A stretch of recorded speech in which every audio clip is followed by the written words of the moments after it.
Glory to God. Glory to the Most High.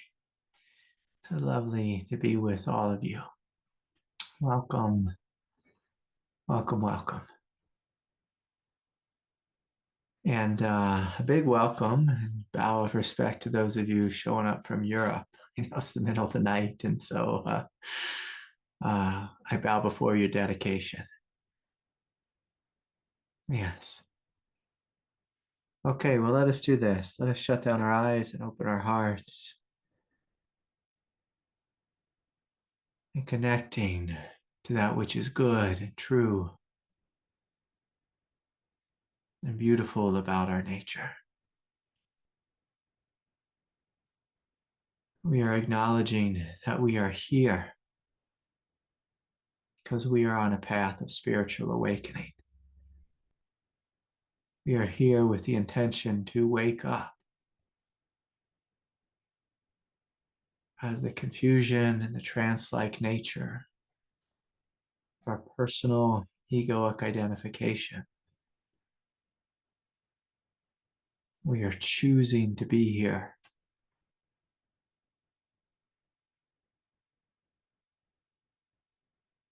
As this presence which is awake, aware, loving and free. And so I ask you to journey into the space of your heart, the depth of your heart, to connect with this quiet, innocent love.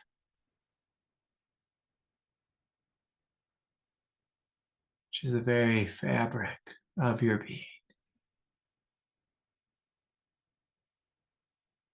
And so together let us breathe into the heart, feel into the heart.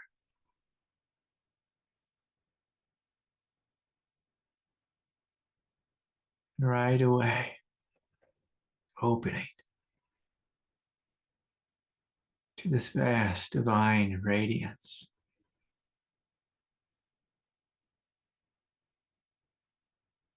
Which you are, which you've always been. Of course, it's helpful in this journey to let go many thoughts of the day or the week, or the busyness of the mind, the normal egoic storyline, and rather to feel into the heart, to awaken in the heart,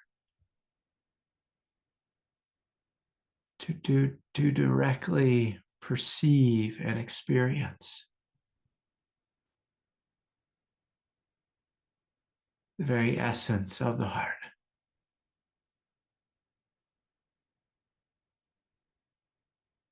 And acknowledging with a smile, this heart, your heart, this heart that you are is good, is divine, is holy.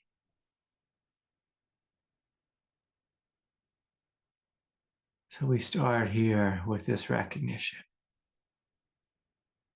that this heart, your heart, is divine and is holy.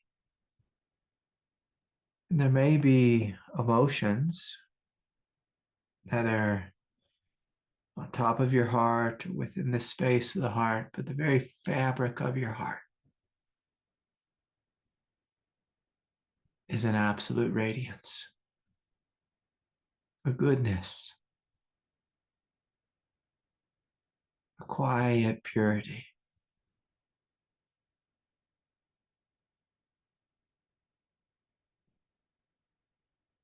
And so we are being rooted here in this place. We are listening and living from this space. And so as you reflect upon that space of the mind, you may notice that your mind has thoughts in it. But just like your heart, your mind is something greater than a collection of thoughts and a storyline and memories. Your mind is rather the spaciousness, which is awake and aware, ever present, hearing the sound of my voice. Is it innately peaceful?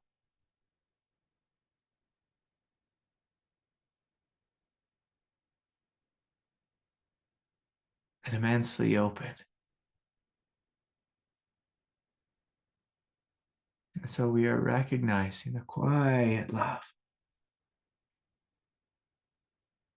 of the heart, the spacious nature of the mind.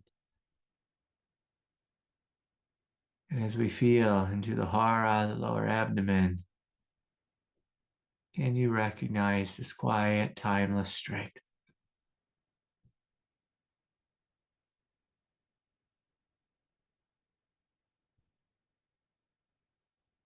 A strength which has outlived all of your life so far.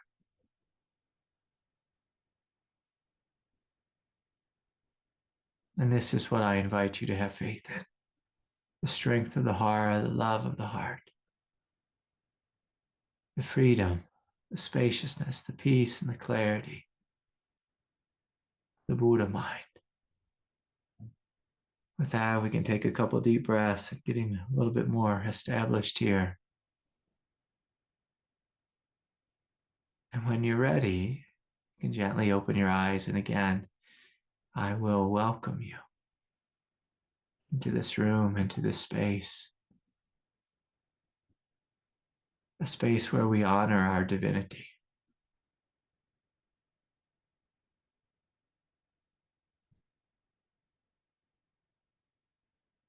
And we live in a funny world because we live in a world that does not honor our divinity. It doesn't honor really anyone's divinity. It's a strange world if you're a spiritual person. If you're a business-minded person or a success-minded person, this world will make perfect sense. It seems like our world, it tends to honor people who make lots of money or who can sing and dance on a stage, but doesn't necessarily honor, or it isn't used to, accustomed to honoring divinity. And so when we live in a world that does not honor divinity, we have a choice. And our choice is to go with the collective movement, of the world, and to be in that stream, which is really an unconscious stream. An unconscious stream of trying to get our ego needs satisfied and gratified on the outside. And so we have a choice. We can live in that way, or we can choose to walk the path of spirituality. And if we choose to walk the path of spirituality in a world where our divinity is not outwardly honored or even recognized or spoken about, then it's important that we develop a superpower. So, and this superpower will help us to navigate life here on planet Earth. And this superpower that I'm speaking about is faith. Is faith.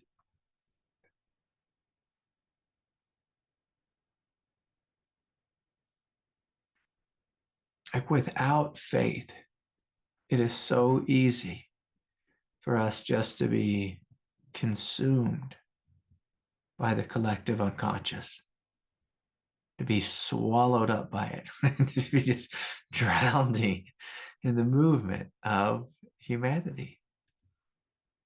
It's like anytime you turn on the news or just look out at the world, it would make sense to have no faith. Be like, have no faith at all. It would make sense to be like, all right, if I'm going to survive here on planet Earth, I need to be rich and successful or find something to sell that people really need.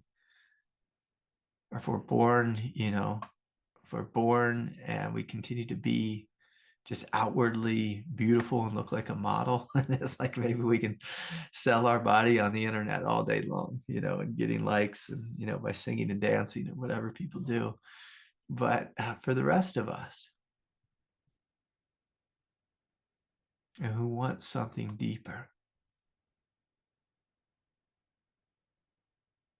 but for those of us who want something deeper, but we still live in a world that tends to be incredibly shallow, we must have faith.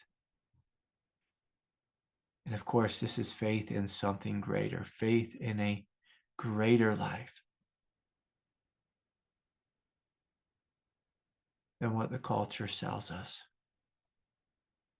and what the news sells us. Like the news, they're always just trying to sell us war, violence, arguing, division, hatred, us against them, you against me. Liberals versus conservatives, whatever that this distracted dance is.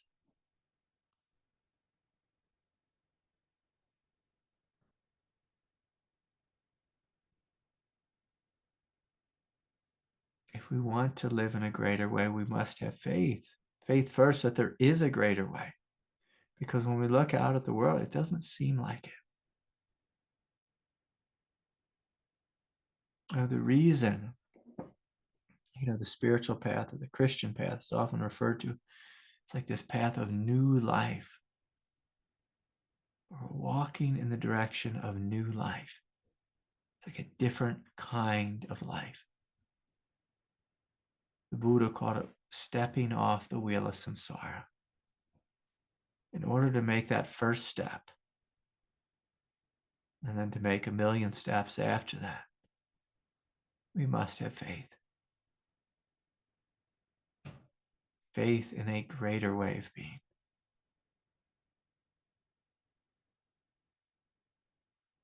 A greater way. Now, I received a question. It's a really beautiful question. And this is a question I get a lot.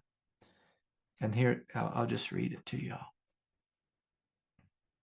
Hi, Craig. I have a tendency to identify with suffering and difficulty over joy, instead of joy. In your awakening, you went through desperation, a dark night of the soul. How did it not become just another case of personal suffering or depression? What was it that shifted to allow something greater in? What was different? She goes on to write, yes, grace and surrender and following into the void, but maybe talk a bit more in detail, please, about how on the tightrope you fell on the side of awakening. I hope that makes sense. Thank you, thank you, thank you. Love, Sarah. Yeah, it's a beautiful question.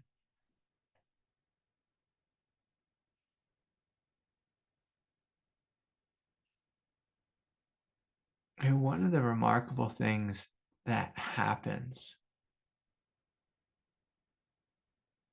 when we suffer, this may sound a little silly, but one of the remarkable things that happens when we suffer is it creates a lot of pain in our body.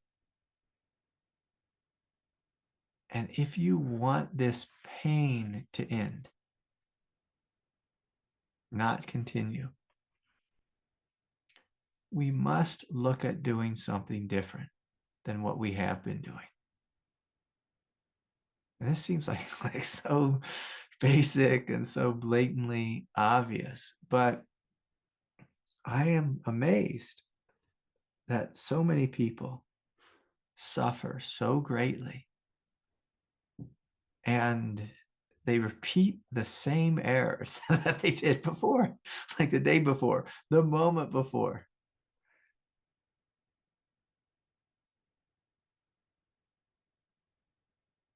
And if we are in, let's say, a pit of hell, if we are in the dark night,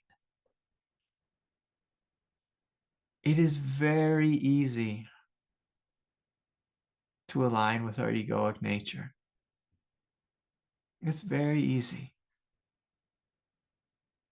to just align with, this isn't fair. This isn't right. I don't like this. I want this to stop. And I've had those thoughts millions of times. This isn't fair. This isn't right. I want this to stop. But me complaining about it didn't appear to make it stop. It did not appear to make it stop. It didn't appear to make it change in any fashion. In fact, the days when I would fall into desperation or despair, those were the worst days. The days when I aligned fully with my egoic conclusion that there's no way out of this. I'm stuck. I'm stuck in the mud. Those were the worst days.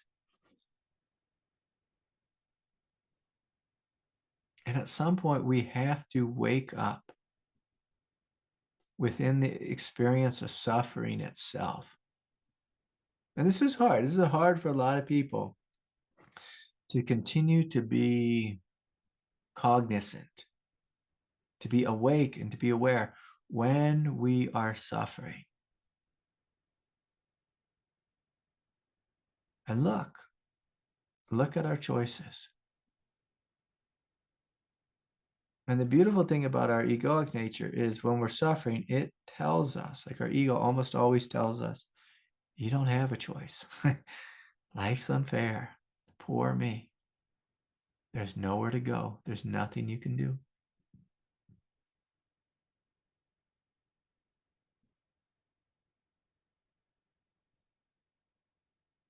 But that's not all that we are. It's just a big fat ego. There's something else that is here.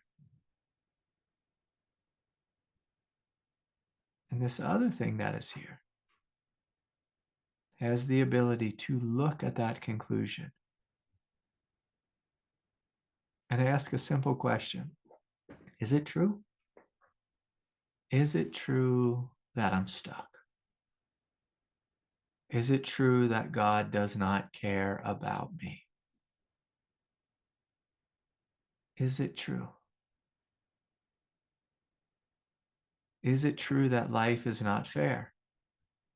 Like I came to that conclusion that, yeah, it is true. It is true that life is not fair. It is not fair. But when I saw that, then I could accept it. When I could acknowledge it, acknowledge it and accept it. Like I've been through some really tough things in life. And it is some so tough and so horrific, I can't even mention them. It's just too much to mention. And I can remember like screaming at God, this is not fair. And then recognizing, yeah, that's right. It's not fair.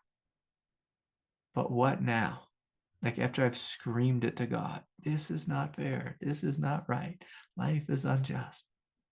Okay, that's true. But now what? Now what? I can choose to be angry. I can choose to hate God. I can choose to implode. I can choose to explode. I think I was already exploding. And I can see it. Is there another choice, a different response? Is there a different response?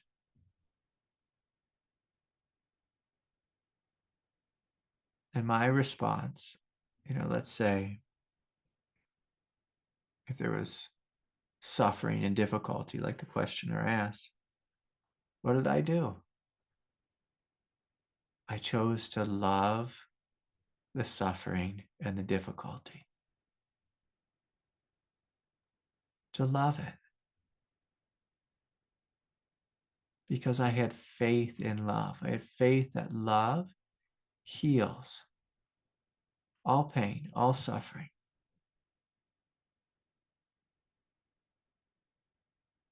That love has with it this power of transformation, of transmutation. The person asks, like, can you tell step by step or what you did? Yeah, the first thing I did was I had to stop believing the story in my mind. And so, like, the long story in my mind was life is not fair, and then this is not right. This will go on forever. This is too much. I'm going to go crazy. I want to kill someone. I want to kill myself. I want to kill everything. I don't want to exist. I wish this didn't exist. And then it kind of circle back. This isn't fair. I'm stuck. This isn't going to end. And so the first step I had to do was to lose interest in this story. Because I saw this story kept me on a wheel. Again, the Buddha called this the wheel of samsara, just spinning round and round and round. And sometimes I do this with people. I'll work with someone and, they'll come into the session with me and there'll be an immense amount of suffering. We work with letting go of the story, and then we work with embracing the pain and meeting it with love. And then they begin to feel a little bit lighter and open-hearted.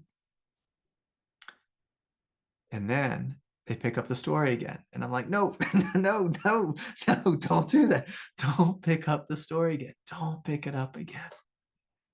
Don't pick up the story again. Because the story will circle you back into the pain. So the first thing, maybe the first thing before what I just said a moment ago, maybe the first thing we need to do is simply validate. I'm in pain. Yes, I'm in pain. Yes, this hurts. Yes, this isn't fair. But yes, this is how it is. And so the first thing, Sarah, is that we validate the situation. We validate our experience. We validate our suffering. Yes, I'm confused. Yes, I'm hurting. Yes, I'm scared. Yes, I feel alone. Yes, I feel abandoned by God. Whatever it is, we say yes to it. We say yes. But the second thing, after we validated the story, is we have to let go of the story. In fact, like if we validate in a really significant way, I don't know if that's the right word. If we validate in a total way, in an absolute way, like if you really hear your pain, like if you are awake and aware, cognizant of your pain, and you fully validate it, often that is enough to begin to drop the story. But if you don't first validate your pain, like if we try to skip through these steps real quickly, then it can start to look like a spiritual bypass. And then our pain will start screaming at us. And for most people, I think they drop the ball right in the beginning as they don't validate how much suffering, how much pain they're actually in. And it's an interesting thing because in order to validate, like we need to honor the pain. But at the same time, like in the same breath, we must have the faith that we are big enough to be with our experience. It's like in order to validate, we have to be connected to our strength. We have to have faith in our divinity. So if we try to validate from our ego, it's just like two friends that get together complaining. It's just like afterwards you feel worse. But if you have a friend who has a strong presence and they listen to you deeply, Like often you walk away feeling better, like really heard.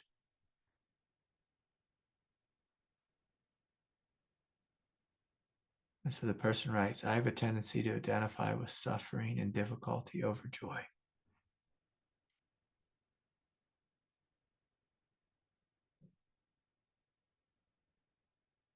So this is a tendency that we have to shift. If we're going to heal, we have to have faith in healing. And we have to believe in our power.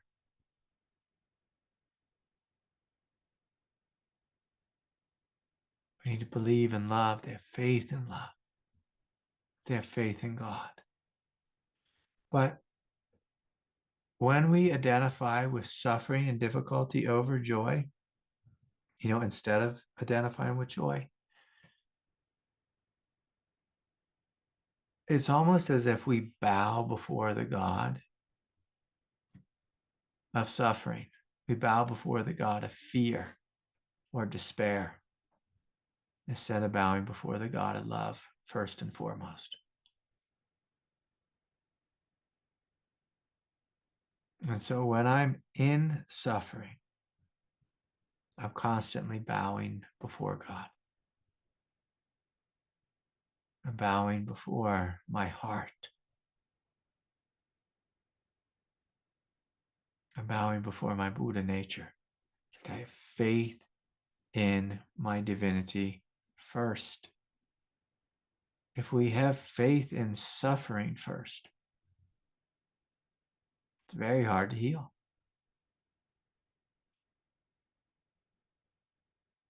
And so in order to make these steps, we have to start with faith. And it's this choice. I'm choosing to create a little distance between me and my suffering. I am choosing to lovingly validate the pain that this body, mind has been through. I'm choosing to embrace that place within me with love. And as we do so, this is where we need faith again, because as you begin to embrace your pain again, often your suffering actually increases temporarily. This is very hard for a lot of people. Some people can start off with faith, but then they lose it immediately as soon as our experience of suffering intensifies.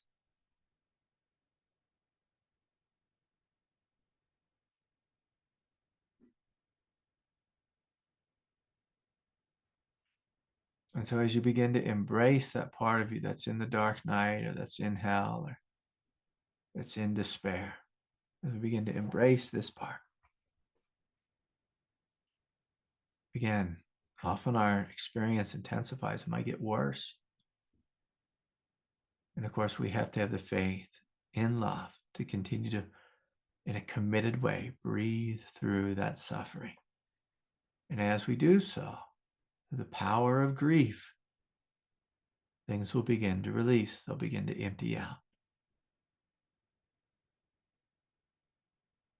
And after you do this again and again and again, what you'll find is things actually begin to self-liberate in your body without any effort.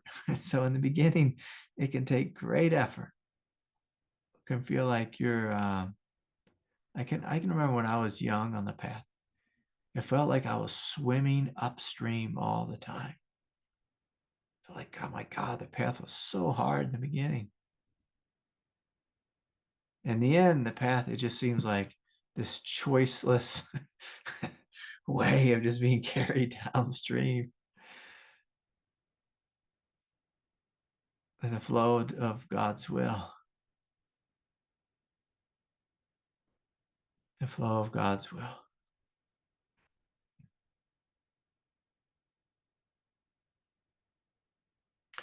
Can you talk a bit more in detail about how on the tightrope you fell on the side of awakening? Often when I was on a tightrope, I saw that my mind my beliefs, my egoic beliefs, my desires, which actually got me back in pain again and again and again. Like oftentimes I'd free myself of pain, and then my desire mind would take me back into pain. And boy, was I just like I'm going to use this word. I was a fool. I was a fool for terrible, toxic relationships. And like I would free myself, or God would free me, however you want to say that. I'd find freedom, I'd experience freedom. And then you give me a little bit of time alone, and then I'd jump back into a terrible situation because of desire. And often it was a desire not to feel guilt. And I don't need to go into all the details about it, but guilt continued to suck me back in. And so at some point I realized I bow before the God of guilt. I bow before the God of guilt. And this God is killing me. It's taking my life, taking my soul. And so when I was on the tightrope, in a moment of awakening, I would see, oh, when I listen to that voice of guilt, I suffer more.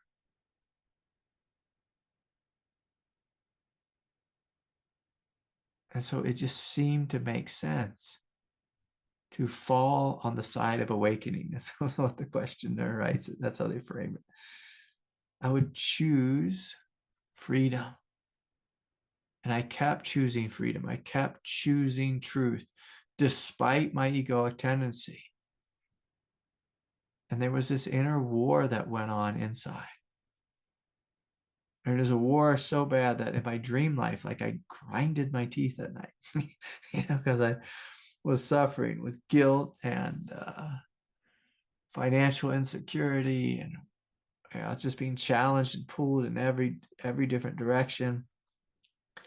And at some point I realized I just have to keep choosing the truth and stay on the side of the truth. Stay on the side of love. Stay on the side of wisdom. I have to choose the wise thing, not the foolish habitual thing. I have to choose the greater God again and again and again. And let me tell you, I failed so many times, but I chose the truth a couple more times than I did the failing way, And so in the war, it was a war of attrition, and the truth won. And for all of us, the truth will win. But if we want to speed things up in this lifetime, we consciously choose the truth at a much greater degree than we choose egoic nonsense, egoic habit. And so for all of you, like I would ask all of you, like if you are honest, and that's what I invite all of us to do when we're inquiring into our nature, with a deep glass of honesty. Which God do you bow before? Do you bow before the God of truth? Or do you bow before the God of fear, the God of jealousy or envy or attachment or desire, the God of people pleasing, the God of addiction? Like, which God do you bow before? And if you're on the tightrope, then you're going to fall. Are you going to fall on the side of darkness and stay in the darkness? Are you going to fall on the side of the light and allow the light to carry you, to heal you, to lead you, to correct you, to self-liberate you? So when you fall on the side of the light starts to do the work for you. Starts to do the work for you.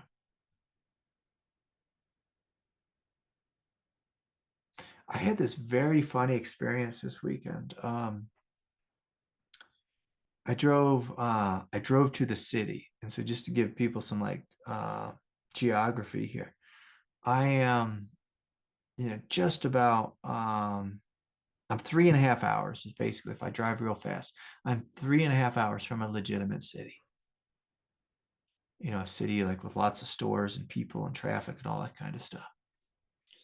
And so I drove down to the city. I had to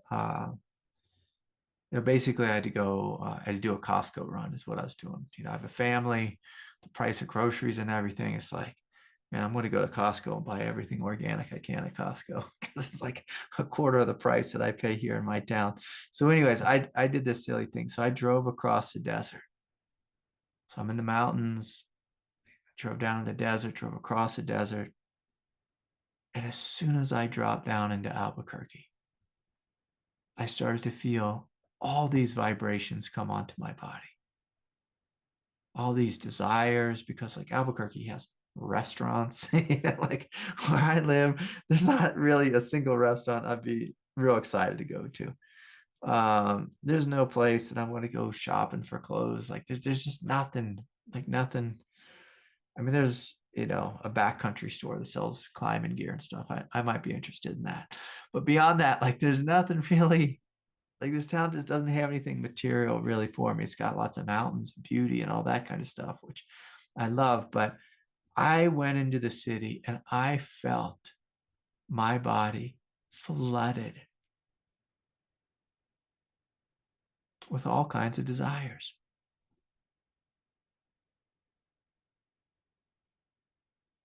And it was interesting. It was just very interesting just to see, and a lot of it was just like food, like, oh, this and this food and this food and this food.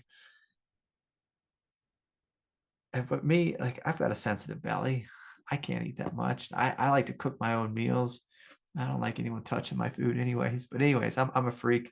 But the bottom line is I just felt, and I felt like everyone else's desires on me.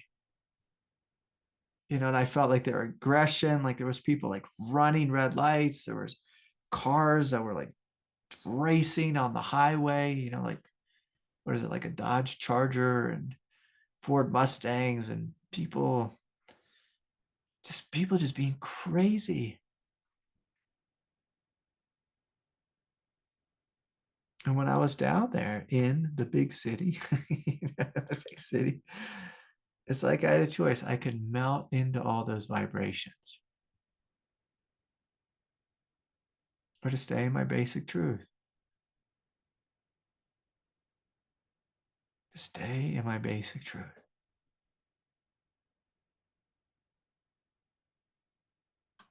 My basic truth is I'm a man of peace. I love the big sky. And my basic relative truth in that moment was I was going to Costco to get a bunch of organic food, to stock up. To stock up. And so you have to stay focused. I could have went down to the city and got lost in the city. Get lost in all those vibrations, and chasing this and that.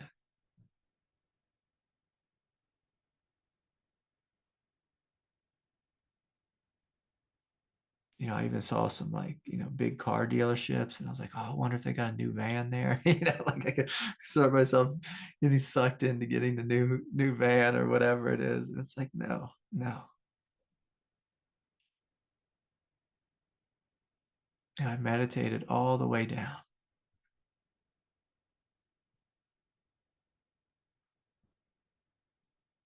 And so when I'm in the city, it's like, can I stay in this state of peace, this state of freedom? Can I not get carried away by the gluttony of the city, the confusion of the city, the chaos of the city? And people were cutting me off and driving fast and swerving around me. And, there are times when, I was in a sketchy neighborhood, and I was like, oh, geez, what am I getting into here? But again, can we stay in the truth? Which God do we bow before? And I don't care where we're at on the path. If we're in the beginning, if we're in the middle, if we're in the dark night, if we're on the edge of despair or desperation, it always comes down to this question: which God are you bowing before?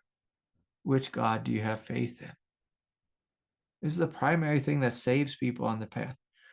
Who or what do you have faith in? Do you have faith in God? Do you have faith in the clarity of awareness, the clarity of your heart? Or do you have faith in the story of your ego? And most people make themselves sick, literally make themselves sick. I've done this before. I spent many years of my life making myself sick through believing a story of my ego. The story of Craig is the victim of life. There's no place for Craig here on planet Earth. No place for you, Craig. There's no place for you. I believed that story for far too long. And so we have to be deeply honest when we're suffering. And we can ask ourselves, does my story, does my conclusion, do my assumptions about life, do they help me get out of suffering? Or do they perpetuate it? It's a great inquiry question. Like, do my assumptions about life help to free me from suffering, or do they perpetuate suffering? What is it that I'm believing right now that perpetuates suffering?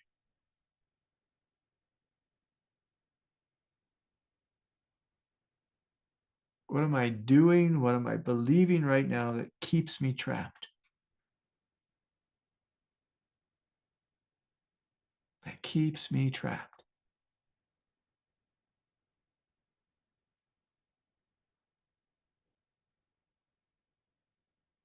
I had this funny experience. A lot of you look at me, in a certain way, like some projected way. You see me as some kind of, spiritual teacher, luminary or whatever. But let me tell you something that happened like about 45 minutes ago. I'm sitting in the same seat, just right where I was.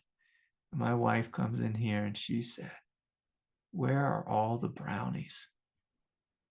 And I was like, huh? What? Who? Huh? I was messing with her. She's like, "You ate all the brownies." And I was like, "What brownies? Brownies? Huh? I'm working, babe." See, a lot of us, we play this game. Me, I was playing it just for fun. I was like, "Oh yeah, I ate all of them, every single one of them." She said, "Everything I make, you eat it all." And I'm like, "That's what I do." You make it, I eat it. That's what I do. And I do the dishes though. I'll do the dishes. I'm the dish dog here. You make it, I eat it. And she was having a good life. And I'm like, "Babe, I need you to make some more brownies." I need you to make some more brownies. But see, like a lot of us, our ego, we might lie. We might say that lie in a serious way. Who, me? What? I don't know. I don't know where they went. Someone else ate them. Because we are afraid of being honest. We're afraid of being rejected. We're afraid of telling the truth. It's like, you want to know who ate all the brownies? I ate all the brownies. I ate all the brownies. That's who ate them all. That's who ate them all. Now, I have faith that she'll still love me. But some of us, we don't have faith that our partner will still love us. And so we don't tell the truth. We lie. We hide. We manipulate. Because we don't believe that we'll still be loved. Or, maybe something more significant is we don't believe that we are strong enough, like that our essence, our presence is strong enough to outlive someone's anger toward us. Like, say it didn't turn out very good for me. Say I ate all the brownies, my wife was mad. I still have faith that it will all be okay. That I'll be okay. She'll be okay. Everyone who didn't get to have any brownies, they'll be okay. I have faith that there'll be brownies in the future. But see, some of us, we don't have faith. And so we lie. We lie. Who? What? It wasn't me. Who was that song? There was that funny song back in like 2000. Was it Shaggy? It wasn't me. Something like that. I can't remember what it was, but he did something real bad. And he just kept saying, it wasn't me. Wasn't me. Wasn't me. And that's the thing, is like a lot of us, when we align with our ego, if we look at our ego is literally an insecure shell. It's an insecure mask. It knows that under that mask is nothing solid, like the ego presents itself to be. And because it's busy protecting an insecurity, it has to lie, it has to cheat, it has to be aggressive, it has to fight, it has to flex, it has to push back. But see, when we have faith in our divinity, like I'm really going to mess with this question here. When we have faith in our divinity and we're walking that tightrope, even if we make the wrong decision and choose to bow before the God of fear. Let's say that, like, let's say, and I did that, like I did that a million times on the path. As I bowed before the God of fear, I fell to the wrong side of awakening. Even when I fell to the wrong side, I had faith that if I lived long enough, that God would make it right, that God would carry me home. That even in failure, even when I was screwing things up, and some people could call that like, boy, that's like a crazy arrogance. In a sense, it is. Like to have spiritual faith is a crazy arrogance. It's the arrogance of that God will take care of me. That God will take care of me. That God will redeem us. That God will make things right. That God will have mercy on us. That God will wake up in us despite ourselves. It's one of the greatest teachings my teacher gave me. My teacher used to tell me, he said, Craig, it's going to happen for you despite yourself. Despite yourself. I liked that because I knew even if and when I did screw it up, even if and when I ate all the brownies and I was thrown out of the house and everyone hated me, that love would triumph. That love would triumph. The truth would triumph. The peace would triumph. And so, Sarah, this is what I'm inviting. I'm inviting us to have faith in the truth, to have faith in love, to have faith that God will provide. Will provide. Faith is what saved me. Okay. Someone else wrote a question here.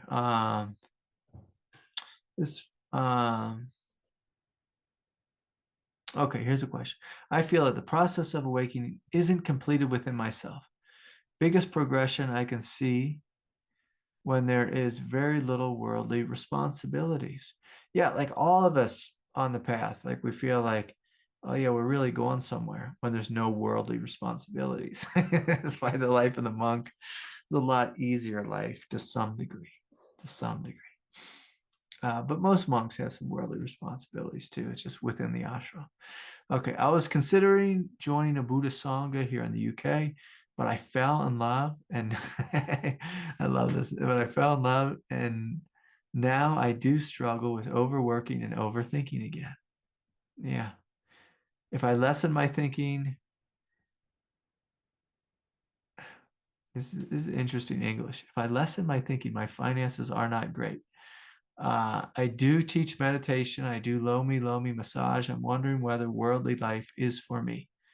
How do I find my own way in life where grounding my practice is the highest value, yet being effective in my social/work life? Yeah. So again, like this question comes back to faith. And this is a different kind of faith. This is the way I call this faith is, do I have faith that there is a seat for me at the table? And I can tell you something.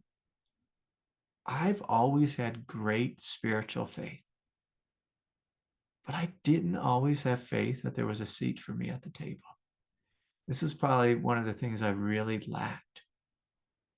Was I had faith that God was with me. I had faith that God loved me. I had faith that everything would be okay.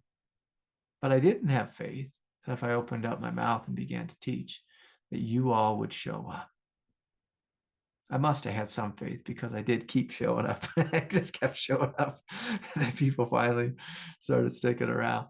But in the beginning, like there was a great deal of insecurity within me. I didn't really believe that God would support me fully in a financial way. It's a funny thing. It's a real funny thing to lack faith in. But I think the person writing this question has the same kind of faith. Like, is it possible? Is it possible to share your gift here on planet Earth and to be supported? And of course, the answer is yes. Of course, the answer is yes. But often, when we're on the path, if we can't find the yes, it's important for us to first find the no and to really examine the no within us. And most of us, if we have a big no within us, it's almost always rooted in a child who feels unloved, unseen, unsupported. Maybe a child who was bullied or abandoned or ostracized or orphaned. And many of us, had this type of experience, to some degree. And so if we find that no within us, before we demand that God support us, God actually demands that we support us, that we love us, that we embrace us. And so if you, for example, have, like this great gift inside, and let's have some fun here. Let's say this, you're afraid to express this gift, or maybe you did express this gift, and when you first expressed it to the world, it was a big flop and you failed and people laughed and joked and your friends made fun of you. Oh, you think you're something big and special. And because we felt so much rejection and the rejection was so painful, maybe we started drinking to shut that pain up. It's a very common thing. Is people have, great desire and then they fail at that. And so they drink to shut up that desire. They drowned it in alcohol. If that's us, if we have a big no within us, a big place that doesn't believe it's possible, our spiritual path becomes a path where we must learn to love that part of ourselves. We must learn to uplift that part of ourselves. We must learn to respect that part of ourselves and to see the beauty that's there, the light that's there, the love that's there. And there's this funny dance where God really reflects our love. Like if you are willing to love yourself fully and deeply, then God will reflect that love in the world. But if you ignore yourself fully and completely, God will do a really good job of reflecting that ignoring in the world as well. It's a real funny thing. The law of attraction, people know this. That's a funny thing. It's like attracts like.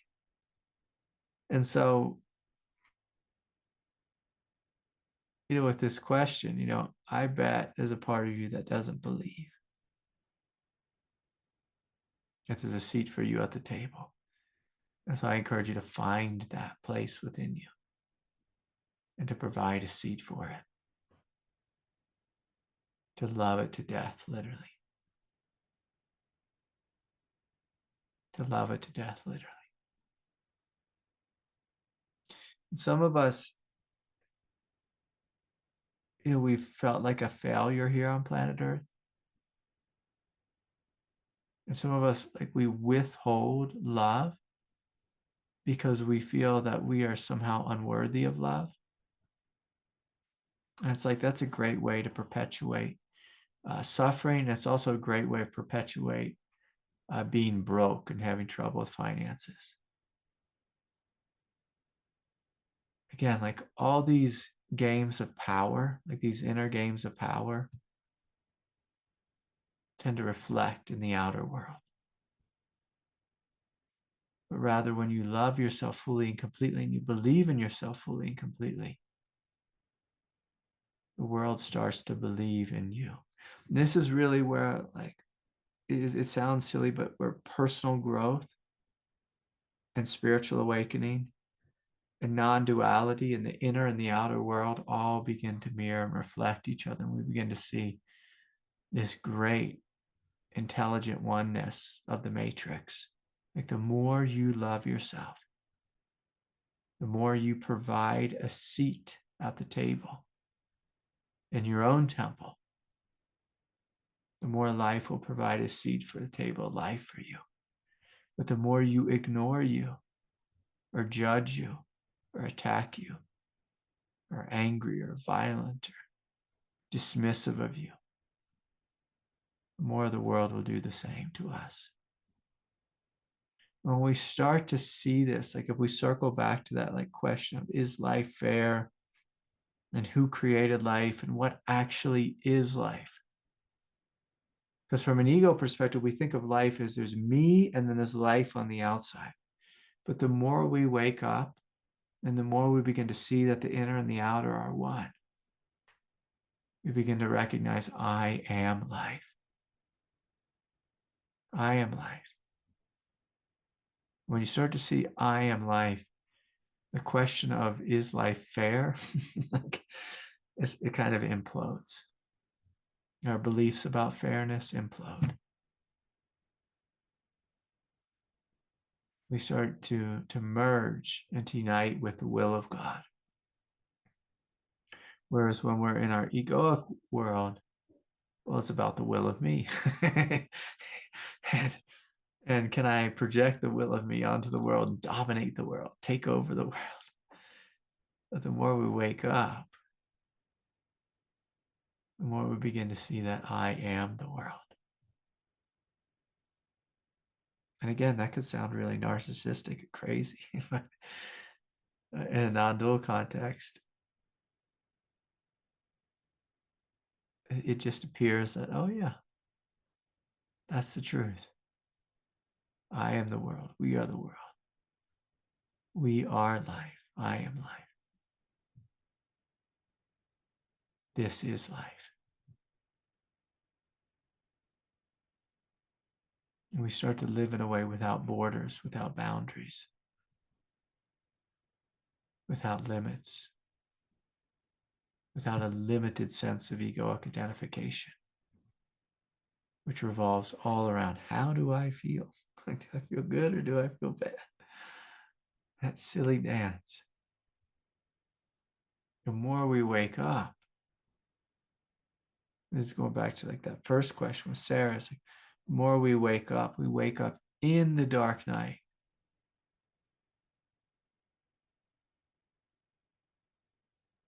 We realize we are the dark night. We created the dark night. We are beyond the dark night. We are the light and the hell. And we are everything in between. And most people try to think of spiritual awakening as, I am the thing that feels really good. I am the thing that feels really good. And that's not spiritual awakening. That's just called a really good experience.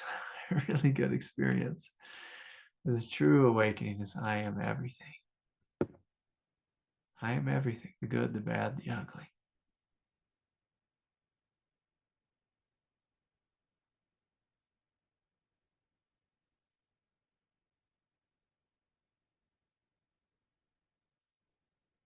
And so back to the second question real quick. We have to be careful with creating divisions between that which is spiritual and that which is worldly. Like, how can there be any other world besides the spiritual world? Anytime we're creating a division, this is spiritual and this is worldly, we are in a place of egoic division. Let us be clear here. There is one world. One world. And so if we find ourselves cutting the world into pieces, we should stop and see, what am I doing? Is this the truth? Is there a world where God is and a world where God is not? If so, that's a pretty limited God.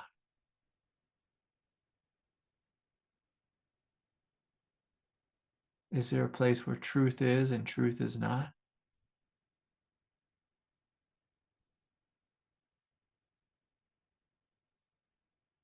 Is there a place where, like a lot of people at work, is like, is there a place where I allow peace and a place I don't allow peace? It's like, some people don't allow peace at work. It's a funny thing. Could you imagine like walking into work and like, okay, they're pressing some buttons. I'm going to turn off peace. I'm going to turn off mindfulness awareness. I'm going to turn off my loving heart. And I'm going to put this ego thing on. I'm going to step into work. And a lot of people, that's what they do. It's like this funny thing. It's a funny thing. They do the same thing with meditation. Okay, I'm done meditating, so I'm going to turn off awareness, turn off love, turn off connecting to my experience. I'm going to jump back into my mind. I'm going to think a lot. I'm going to believe my thoughts.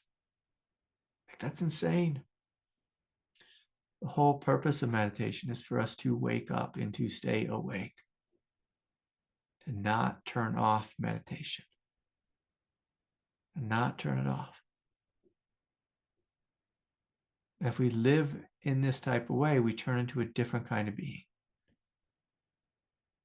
And this different type of being, it may drive people around you crazy. Like my wife, sometimes I drive her crazy, sometimes I drive my kids crazy.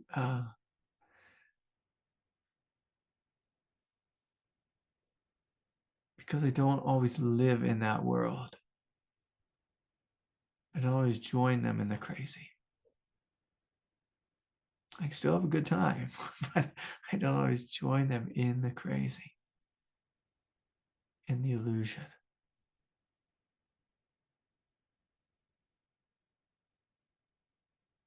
And so we have to be prepared if we want to wake up.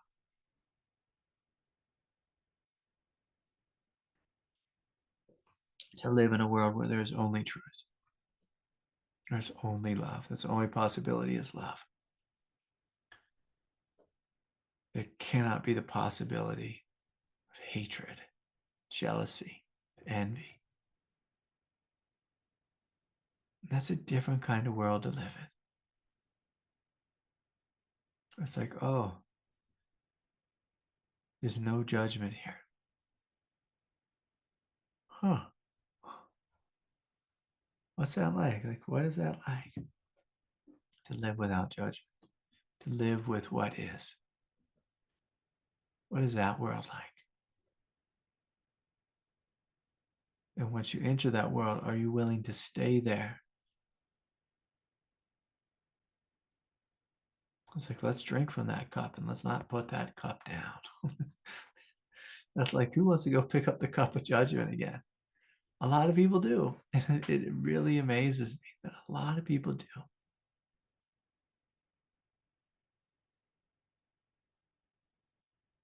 And so, anyways, okay. Terry has her hand raised. We'll hear from Terry. And I just ask if you have a question or something you want to share, it's short, clear, and direct, please.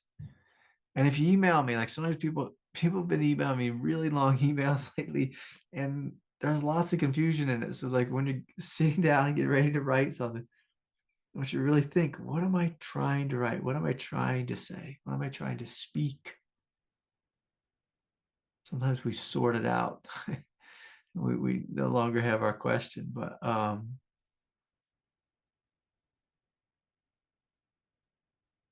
here, can we be clear first? Okay, let's hear from Terry. Terry, are you here? I am. Can you hear me? I can hear you loud and clear. Yeah. Okay. When you were talking about entering the city and getting all these impressions and stuff, I've been having, these like days where suddenly shadow stuff comes up and I'm like going, just have to hang on and breathe. Yeah. And this stuff seems to go through, right? And then a few weeks ago, I had a day where, usually I can see that it's mine, but the other day I had a day where the stuff was coming through and I was like, what is this? I don't even understand where this is coming from. Not that I had to explain it, but it didn't feel like it was mine. And I don't know why I felt that. And I kept asking. And around the middle of the day, I got this like sudden impression. I thought, could this be my husband's? Could this be something coming from my husband? And when he came home that day, he talked about that he had had a really difficult day. He was really upset and depressed about work and blah, blah, blah. But that towards the end of the day, right before he left, he started to feel better. And when he came home, he wasn't as, I guess, intense. But I know my husband, he's very intense. When he feels something, he really feels it. And I thought, could it be that somehow I was picking him up? Is that something that can happen? Yeah, of course. And like in a lofty sense, like a moment ago, when I was saying, I am life, like people are like, life, that's incredible. If we really look at life here on planet Earth, it is incredible and it's vast and it's big and it's amazing. It's also, excuse my language, it's fucking hellish. It's demonic. It is twisted. It's sick. It's sad. It's lonely. It's messy. It's anxious. It's aggressive. It's fearful. It is, guys in trenches in Ukraine right now, like shooting each other. Like it's civil war. And people like they don't really understand that way. I am everything. It sounds so glorious. Everything is everything. Is everything. So like I feel all kinds of things go through my body. All kinds of things go through this consciousness. And it's not all sweet and peachy. But if we go back like to that teaching, whatever it is, I meet it with love. Whatever it is, I meet it with love. It's just being met with love. It's being held. Aaron brought up this beautiful word in the Kundalini group. It's being self-liberated. Self-liberated. Like things are coming forward. And the more we wake up, the more you find yourself is just like a giant, like liberation magnet. Where it's just like darkness is being drawn into you. And like, if people really knew what this was, like the way Krishnamurti said, like, you knew what this was, you wouldn't touch it with a 10-foot pole. Like if people really knew what it was, because people would be like, oh, I thought I'm going to get to a place where I never feel anything again, or I only feel bliss. Well, like bliss is here all the time, but bliss and spaciousness and love is transmuting darkness and hell and addiction and insanity, craziness and violence. You know, a lot of the time. A lot of the time. And so it's good not to take it personally, because if you take it personally, that throws you back on the wheel of samsara. If you can see it, just hold it. Allow it from an impersonal space. You just notice things come and go, feelings come and go, experiences come and go. And we will definitely feel the people close to us. Just as the natural path of awakening is, we start to lose egoic walls. And when there's no longer egoic walls, we just happen to feel more. And if we feel more, and this is coupled with a growth in strength, a growth in Buddha nature, there's no trouble. Like you're growing in depth, you're growing in love, and it all works itself out. But if your heart opens and you have zero connection to strength, you'll be having panic attacks all the time. And that happens for a lot of people. So they're just having panic all the time. They have no connection to strength. They're like, I'm overwhelmed, I'm sensitive, I feel too much, I don't like this. And we become one of these new age people that's, what do I got here? I got some new age stuff. This isn't new age, this is old school. You know, we're always burning sage. It's like, I'm clearing the vibrations and I'm clearing it off me. We have to get out my big, I don't have this out, my big crystal, knife, a sword, wand. We'll be doing that, cutting cords all the time and getting entities off us and all that silliness. But it's like, if we're connected to strength, it's like we breathe in love and we're also breathing in darkness, and we're breathing out love. And that darkness is being transmuted into light. And we see that, like this is the work of evolution. This is the work of the Bodhisattva. This is the work of the divine being here on planet Earth. And again, I don't even want that to come off as like this is the work, like, oh, we're bodhisattvas, but it's like this is just a natural thing that happens. Like the more you grow, the more you will transmute. And it won't be your stuff. It'll be some of your stuff and some of your family stuff, some of your ancestor stuff, some of your community stuff, some of the culture stuff, some of the world stuff. And if we're connected to strength, there'll be no problem. If we're connected to weakness, it will be a massive problem.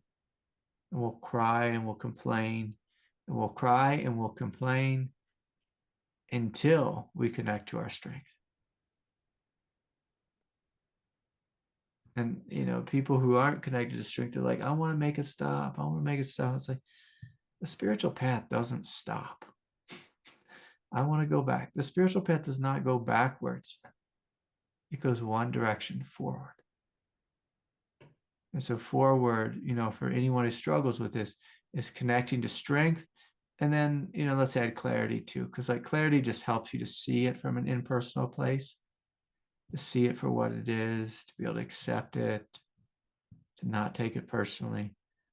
But it's really the strength, to outshine it and to allow it, to let it burn off and to withstand it. Because the fire of transmutation, it can be intense. It's not for the weak of heart, but if you are weak of heart, it makes you strong of heart. It makes you strong of heart. And so anyways, beautiful question, Terry. I'm going to cut you loose because there's someone else here. Okay, let's see. Let's hear from Ola. Hi, Greg. There is something that I've been working with extensively, really. So, for example, there is a situation where someone, you've been with someone and it's been a little bit traumatic, the relation with another person. And it's funny where the ego is like with a bone to chew on. It's like it just wants to stay in a place of being a victim. It's like a habitual way of being that I have recognized. And I know it happens with many of us. And I'm learning to lean towards the non-struggling with things and kind of releasing the bone. So as you're teaching, it's like not believing in the story, but when something has been like traumatic on a soul level, almost not on like a human level. I can't explain. It just went deeper than the human level, and I'm kind of trying to see how I can relinquish that even more. How when some Is the person safe? What do you mean? Is the person safe? Well, you said there was this trauma on a soul level. So I imagine they hurt you. Are they continuing to hurt you? Like, did the pain stop? Did the behavior stop? Because the ego doesn't want to let go unless it's like, safe. Yes, right? I think, yes, I am safe, but it's just still, it's almost like this protection. Like, I need to remember this so this doesn't happen again. Yeah. That's what it'll say. I need to remember this so it won't happen again. So if I ask you, do you remember the thing that happened? It's starting to dissolve. That's the good thing. It's starting to dissolve. So the ego is saying, I better hold on to this and keep repeating it in my mind because this thing is beginning to dissolve. Yeah. Okay. So let's have some fun here. Yeah. So let's have some fun. Are you connected to your strength? Like a wildfire, it's starting to be more and more of that coming online. So yes. Yeah. So eventually when you connect more fully to your strength, like as you feel your strength come forward, manifest, then we won't have to hold on to that bone anymore. It won't even make sense to hold on to that bone. Like when we feel strong and like capable and competent, like even if the person did go back on their word and hurt you again, if there's strength there, if there's clarity there, and we know that in a manifest way, like let's say you hurt me and I'm like repeating in my head, like she hurt me, she hurt me, she hurt me, but I'm like, I'm going to forgive her. Like I'm going to forgive her. It's easier for me to forgive you if I'm connected to my strength. If I'm not connected to my strength, I'm not going to forgive you. It'd be impossible for me because my ego mind will just say, don't forgive her because she'll hurt you again. But let's say this, let's say I'm connected to my strength and then the worst thing happens. You come at me and you try to hurt me again. If I'm awake and I'm aware and I'm vigilant and I'm connected to strength, I'll see you coming with that old behavior and I'll just be like, no, I'm done. Or I'm out of here. Or enough's enough. I'm going to wash my hands of this experience and be done. And so at some point, it goes back to that faith question. If we have faith in our strength and the resiliency of our soul, if we have faith in awake awareness to see, if the behavior is actually going to be repeated or not, these things actually protect us in the present moment. Whereas the ego tries to protect us by holding on to the past and repeating the story. Does that make sense? So why does the ego then wants to stay in the victim? Because I can see that that draw to being a victim. That's where like it feels safest. It feels safest in the repetition because it thinks like it's just a program. Like that's all the ego is a program. And so the program is repeating itself. Like the same way, like when we were kids, like I don't know about you, but like when I was a little boy, I had a blankie and I held on to that dirty blankie. And like that was my safety blanket. Like that was the safety net. And like when that thing was taken away, there's like, oh, am I going to be okay? And eventually I learned to be okay. Like I had to learn to connect to my strength and then let go of the habit of carrying around a dirty blankie with me everywhere. It's just like the blankie is an inefficient thing. It didn't actually protect me in any fashion. But the same way with like holding on to the bone, it's like the same habit. I'm going to hold on to this thing. But eventually, like when you connect to your strength, and actually like it's you connect to your strength, but I say this, you go out into the world with your strength and you go and you spar with the world. Like spar means like you fight and you allow yourself like to get hit a couple times and you realize, oh, I'm actually okay. I don't need to be afraid. And there's like this thing that happens like when you're sparring, like say we're doing kickboxing and like before you've been hit, you're like terrified. But if you get popped a couple times in the face and you get comfortable with it and you get comfortable in your body, you get comfortable with your strength, like everything begins to relax and you're like, I'm okay. I'm okay. And so often we need to, like the part of the letting go of the bone is connecting to our strength and then go out and living with strength and even getting hit again in life and being awake enough and staying rooted in strength while you're being hit and realize, I'm okay. Like this doesn't actually hurt. It's not actually as scary as I thought it was. And so sometimes we just need to live a little post-trauma.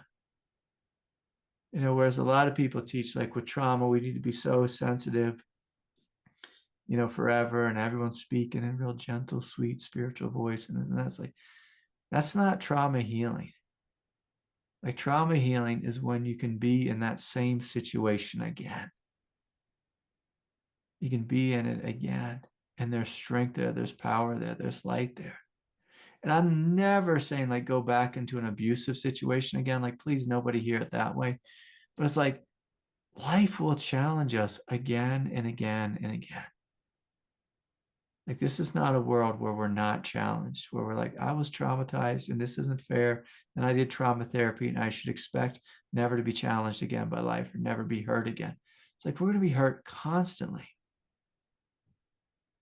But the beautiful thing about getting hurt is getting hurt points to our weaknesses. It points to that place where we're holding on to the bone. It points to the place where we still believe in fear.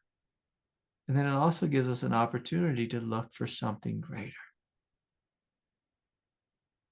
And so this greater thing will come, two ways. One, I didn't mention this before, but through developing a trusting love with the person who hurt you. And I'm assuming they're a good person. I'm assuming they're growing. I'm assuming they're doing their work. That's a lot of assumptions. And if that's the case, it's like we rebuild trust. But it's very hard to rebuild trust if we're not connected to our strength. And I'm talking about the strength of Buddha nature. Like this is Hara strength. So this is the kind of strength that when it's awake, it realizes, oh, I outlived that trauma the first time it happened. And now I've done my work and I've gotten more fully rooted in this strength. I know I'm going to outlive it again when it happens again. And I'll be okay. It's very hard to trust if we don't have strength. Does that make sense? Thank you. Yeah. Anything else around that? No, it's self-explanatory, very deep. Thank you. Makes sense. Yeah, of course. It's a beautiful question. Yeah, nice to have you. All right.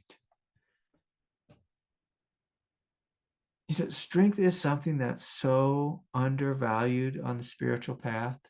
And like in this current moment in history where everyone is so like trauma sensitive and trauma informed, like we've really been focusing on sensitivity. And, with our political correctness, we've really focused in on right speech and saying all the right things and this and that. But we also have to remember, like, what kind of world we live in. We live in a wild world, in a world where we should expect to get hurt. Expect to get hurt. And that sounds like crazy to say, like, you expect to get hurt. It's like, yeah, in this world, we're going to get hurt. Like, everyone we know is going to die. Like, that's a crazy world to live in. Like, everyone we know is going to die. But the beautiful thing is, as we open to our strength, this immense strength in the heart, we begin to recognize there is something here that has outlived every experience.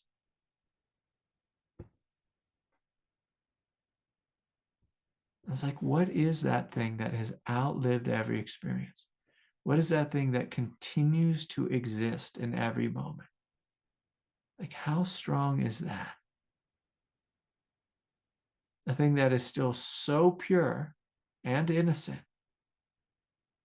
as the day we were born. Because we have this egoic idea that we've been like,